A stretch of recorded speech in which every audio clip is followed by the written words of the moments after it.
Thanks so much for coming out. I'm really excited to be here. My name is Adam Jesuero. I am partner and creative director of Image Conscious Studios. We're a brand and experience design firm here in Boston. And I'm excited to have on stage with me today this rock star panel of marketers. And today we're going to talk to you about how you as marketers can create content that is fast, cheap, and great. So who here has seen this before? A few of you? All right. So this graphic shows the three main constraints that we always have to deal with whenever we're creating content, new campaigns, new work. Fast, cheap, and great. And that translates to how long is it going to take to produce, how much is it going to cost to produce, and how awesome is it going to be. And by the way, when we say cheap, we mean in a limited budget. You always have to have some kind of budget. Cheap was just a lot catchier. So historically, you can only have two of these three. Okay, so you can never have all three. You always have to sacrifice one for the other. So how does this work? So let's say you want fast and great. You need some amazing creative work, but you need it done yesterday. You can have this, but it's going to cost you. It's probably going to go over budget. Next, we have great and cheap. So you need stellar work, but you don't really have much budget. Again, you can do this, but it's going to take a long time. And it's probably not going to happen as quickly as you need or like it to be produced. And finally, we have the least appealing option, fast and cheap. And this is saying, I need something done quick, and I really don't have much money to do it. So this means basically the work's going to suffer. The work's going to be crap. And if you're anything like me, you're not willing to produce subpar work. So this really isn't much of an option. So this has left us in the uncomfortable position of wanting to figure out how can we do both? How can we have all three? How can we satisfy our desire to crush it and do all three, but knowing that we always have to sacrifice one? So in the middle, we have at the intersection of all three, we have the unattainable nirvana of fast, cheap, and great. And this has been something of a holy grail to marketers and creatives for years. This seemingly impossible, unattainable goal that only just a short time ago as a designer, I would have said, no way, it's not possible, it can't be done. But has always left me with the desire to try to figure out how can we get here. So how do we get here? How do we get to have all three? How do we get to have our cake and eat it too? So today, we're going to talk to you about how you can do that. We're going to talk with marketers who are leveraging content marketing to leverage these constraints to their advantage. They're pushing at their boundaries and becoming better marketers in the process. They're adapting to agile workflows in rapid-paced environments to create repeatable, scalable content that's done in record time and often in a shoestring budget. Work that's of the highest level of creativity and quality that seems to sacrifice nothing and excel at everything. We're going to talk about what does it mean to adapt to agile techniques. I'm going to show you examples of stellar creative work that adapts to this.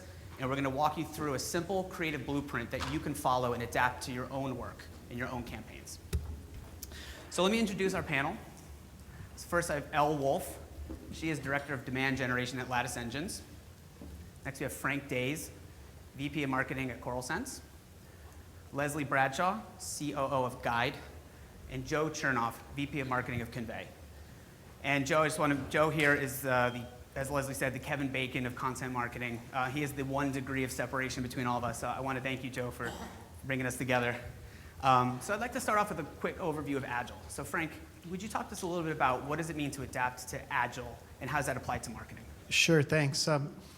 So when people are talking about Agile, I often describe there are two types of Agile that people talk about. There's small a Agile, which is your CMO walks over to you and says, gee, this project didn't get done on time, or we need to get more work done in less time.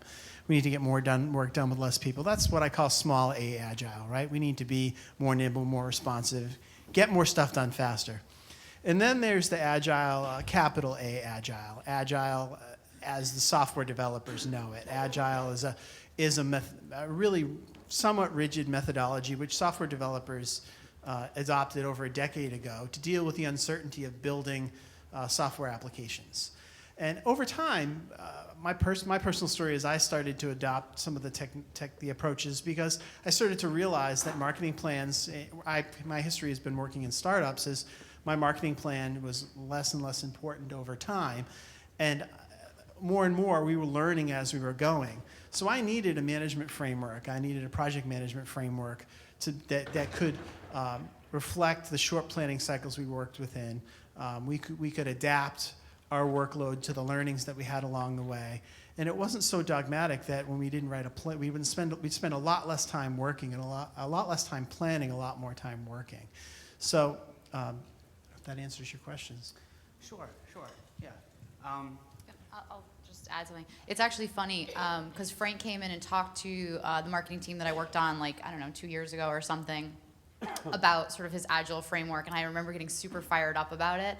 And I feel like since then, I've been doing more agile marketing without even realizing it. I mean, I think that for a lot of marketers, you may be doing some of this, and you may not be calling it that, but that's what it is. Joe has said, about sort of throwing out your annual plan and having sort of a monthly plan or a weekly plan. It's almost out of necessity, depending on, what your marketing strategy looks like. I mean, I started a new job pretty recently, and the first thing I did was, and I know Frank and I were just talking about this, like crossed a bunch of things off that the team had been doing that I found weren't particularly efficient or weren't driving great results. That act of just cutting stuff is kind of agile, right? Like cutting stuff to make room to do the things that are important. So I think sometimes, you hear this, I think agile's become this big sort of hot button thing, and people are talking about it in the capital A way, but I think a lot of people are doing the lowercase a agile, even if they don't realize it. And a great example of this, I founded a company for 6 years. It was a data visualization agency called Just3. And we did all the visualization work for Google during the election. And you can imagine how much data Google has access to around people's search preferences when it comes to the candidates, the issues, and you could get lost in visualizing all that information. So we created templates, and we created so many templates. We had about 20 templates, knowing that there was geographic information, there was demographic information, there were candidate-based, issue-based, and whatever data came our way, we'd be prepared for it. So we were able to be agile based on a template system, and we produced over 3,000 graphics in about, let's say, 11 months, and with great results, without having to do this kind of handmade, bespoke infographic from scratch every time, because we knew what to prepare for. So I think that's another thing to think about.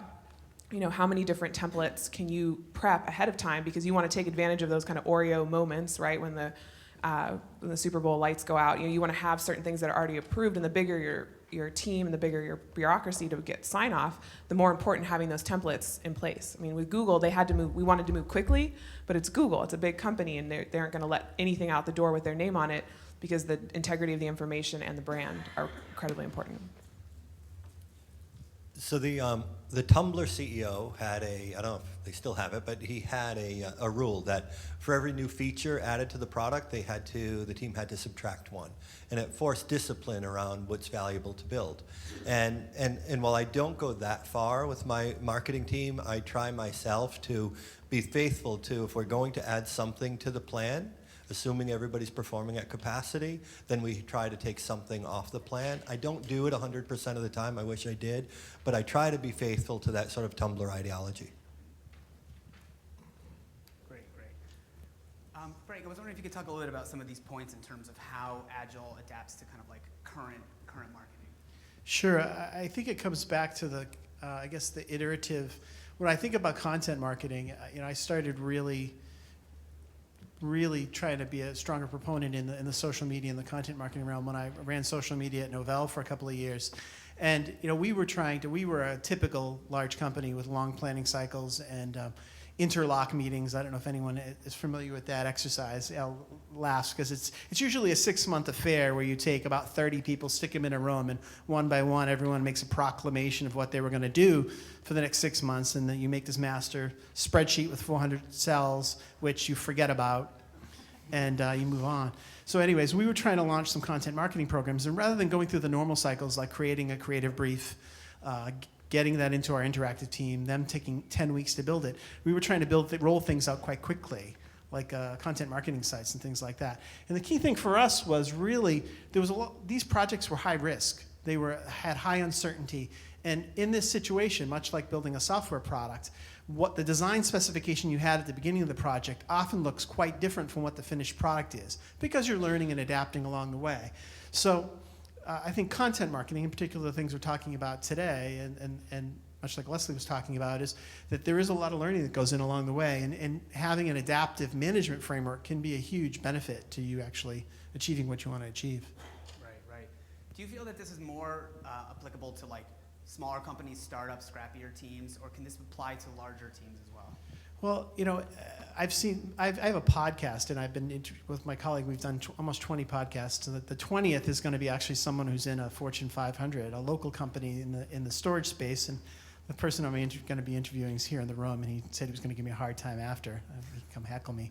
But the point is that, yes, you're right. Early on, when we were trying to interview people in the podcast, we couldn't find anyone, and now the Silicon Valley Agile Marketing Meetup has 1,000 members in it, and it's a really, really active group. We're starting to see bigger companies. I have a friend who's at a company called Intralinks. They're a secure data room company, and they're a public company, and they've been adapting it. But they've had their issues, and I think the challenges of using Agile are quite different in a big company than they are in a smaller company. But no, I think now it's starting to see more and more people trying to use it. So, and I'm asking this because I heard you talk about it once, and I thought it was really interesting. Can you just talk a little bit about how you sort of manage your team and your resources in this Agile framework? Like, tactically, what does this look like for you? Sure. So it comes down to a simple, the principles that I use. I don't use all the framework, the Agile framework, because I think the overhead's too great for what we're trying to do. But the process includes, our planning cycle is a 30-day sprint. That's a block of work. We do planning meetings, so we'll spend an hour to an hour and a half, in this case in my company with the head of sales and my CEO and my team, and we sit down and we say, what are our high-level themes for the next month? So we'll come up with 3 to 5 high-level themes, and then we've got this massive bucket. It's called the backlog, and it usually has, one of my colleagues refers to it as the graveyard because it's where things go to die. But each month we take, between 40 and 50 items off the backlog, dump them into our active list, and then we work off of that list, and that ends up being our goal. And we try to, and as Joe, I use the same analogy Joe said, is when something comes onto the list, I try to take something off the list.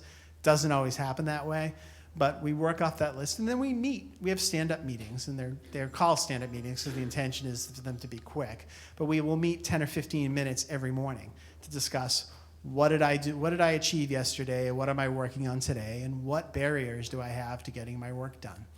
And then new things come on the list, old things come off the list. But what it essentially does is ensure that the most important things to you and your team are getting done now.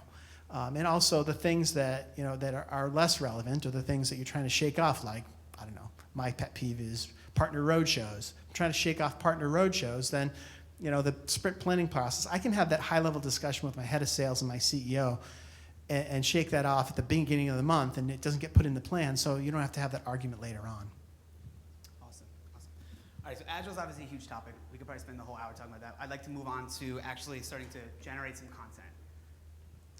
So first step in the process, ideation. And often I think this is the roadblock a lot of us hit, creatives and marketers.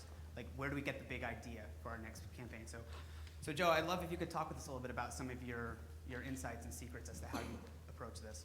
So I think templates help with the creation and scaling creation. They also help with scaling approval processes and all of that, and we try to do a lot templated. But I think the greatest inefficiency is in the ideation stage. It's just simply hard to come up with good ideas. And so there's a few sort of hacks here. And there's probably slides that speak to these, and we can just fast forward through them when we get to them. But there are at least 2, possibly 3 things I try to be very disciplined about doing. One is, I think some of the best ideas are on Quora. So take your industry, take some sort of adjacent topics to your industry, check out Quora, see what people are asking, and then see what answers are sticky, see what topics are sticky. And now you know that there's a built-in audience to consume the content that you would create on that subject. So like, sort of, why guess if people are going to be interested in something when you have sometimes a meaningful sample size sitting right there? The only reason I started to even reveal this is I already have our editorial calendar with our Quora stolen ideas. So I know if it gets out there and a competitor does it, I'll still beat them to the punch. But it's a really good technique, and I have at least 5 pieces of content that are entirely Quora borrowed. Another is, to Leslie's point about templates, that certainly helps, so that's more in the production than ideation. On the ideation side, if you come up with if you're deciding between 2 ideas, pick the one that you could serialize. So when Elle and I worked together at Eloqua, we had this series of ebooks called the Grande Guide series. And it was designed to be a series from the start. And so it was never going to be a one-off. Now, if it was horrible and didn't perform well, maybe we would kill it, but it was conceived of to be a franchise. And I do the same thing at Convey now. We have, so for example, we came up with an ebook called How to Build an App, Android Edition. And it wasn't called How to Build an Android App, right? Because that sounds like one and done. It was Android Edition because we were going to follow that up with How to Build an App, iOS Edition, and HTML5 Edition, and Hybrid Edition. It was sort of born with that idea already built in. And then the last sort of hack is, and I know there's a slide in this one, so we can short circuit it later, is do sort of take the same concept and produce it in multiple formats. So for every one of these How to Build an App ebooks, which sit behind a form, we also have a lightweight SlideShare version of it with very truncated content, and that sits out there for free. And then the free version links to the paywall version. So it's another way to stretch an idea a little bit further. You have a good piece of content in long form, figure out the short form companion of it, and now you have 2 ideas for the price of 1.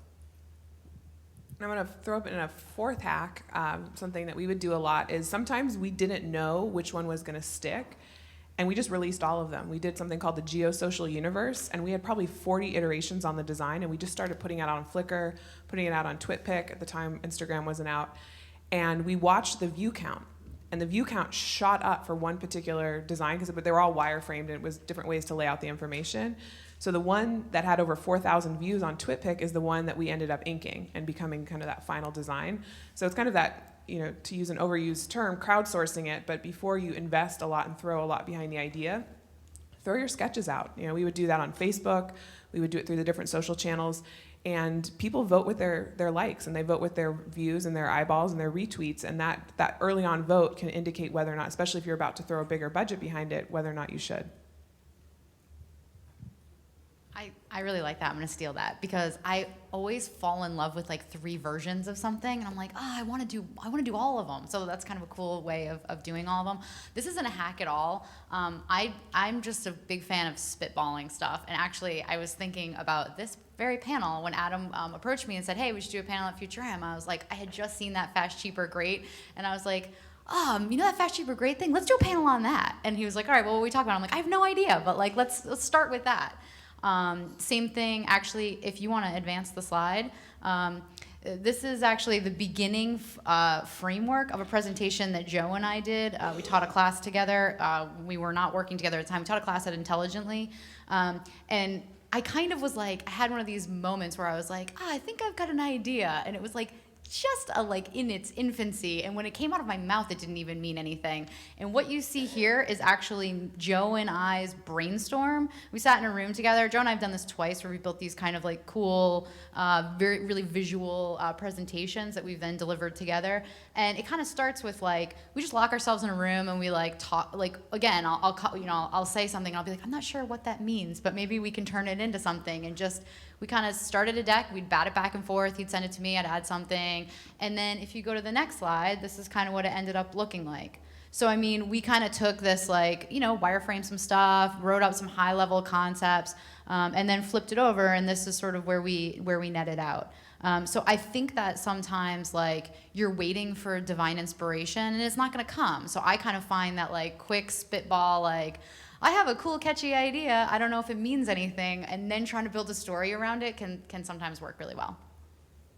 So I'm a chemist by training, so I tend to think of like things in atomic units and molecular units. But we often will, we're starting to brainstorm things, and we're working on the example being a currently a content marketing site. We'll start with kind of a matrix approach of try to get as many of the SEO keywords and phrases up on the whiteboard and try to work on domain names, right? Because oftentimes that domain name can be the most important choice we make in going forward with it.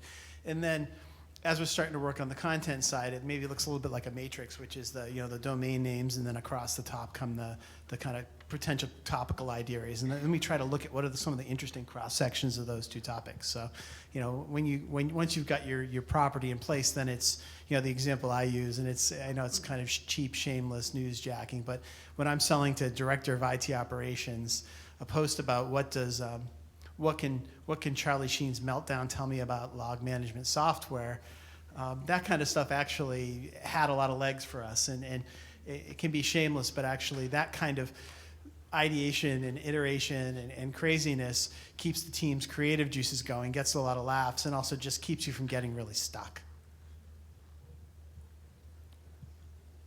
Here's a way to save time if you're dealing with an in-house designer or creative or an agency: is talk less and draw more, right? Like, this is a really inefficient way to give guidance to a creative. Making sounds with your mouth, and they process those sounds with their ears. It just doesn't work all that well. So what Elle had shown was, like, draw stuff and give the drawing to the creative. I had this idea a while ago that I called Leslie in a fit over. We had to create this graphic that ultimately was called the blog tree, and it was kind of popular, and it was a way to visualize the interrelationship among industry bloggers. And I was like ranting about the idea, and she said, calm down, draw it. And it was such a good suggestion because everybody on her creative team could instantly know, well, this looks brutal, and our skill is to make it look less brutal. But it spoke to them in their own native language. And I think we as marketers tend to maybe come out of a communications background, and we feel like what we say is heard, but what we say and what's heard don't always line up all that well. But if you draw it, it's going to save you a significant amount of time in the relationship with the creative agency. I want to just say what he said one more time. Talk less, draw more. I mean, that's the one tweetable thing that's going to come out of this panel, I feel like, because all of you have the ability to sketch out on a notepad or on a whiteboard, and because we all have these amazing smartphones, we can take photos and then send them. That will get you so much closer to the desired end product than a brief. And it was initially, I thought, I love writing, and I'll write this all out, and they'll read it, and they'll understand every little detail. They won't. And although it can be crude, and you still want to give them freedom to design, you have the integrity of the information. You understand how all the pieces fit together, and you need to be able to show that and demonstrate it in as close a language to theirs as possible. Because if you start pulling those apart in bullet points and expecting them as designers to weave it all back together, if they don't have a background in big data or in whatever kind of marketing content you're developing, you're assuming that they're going to take that leap of knowledge and then be able to translate it with high fidelity. And oftentimes it's just not their job to know both subjects really, really well. Guys, I just want to jump in for a second because we're kind of segueing into more like the creative collaboration, which is next. I want to just talk a little bit about how you approach setting goals, metrics, because I feel like that's so important at this stage. Like, how do you define what, you've come up with your idea, so how do you define the goals of the project? So I think, I love to set goals. It's like one of my favorite things to do.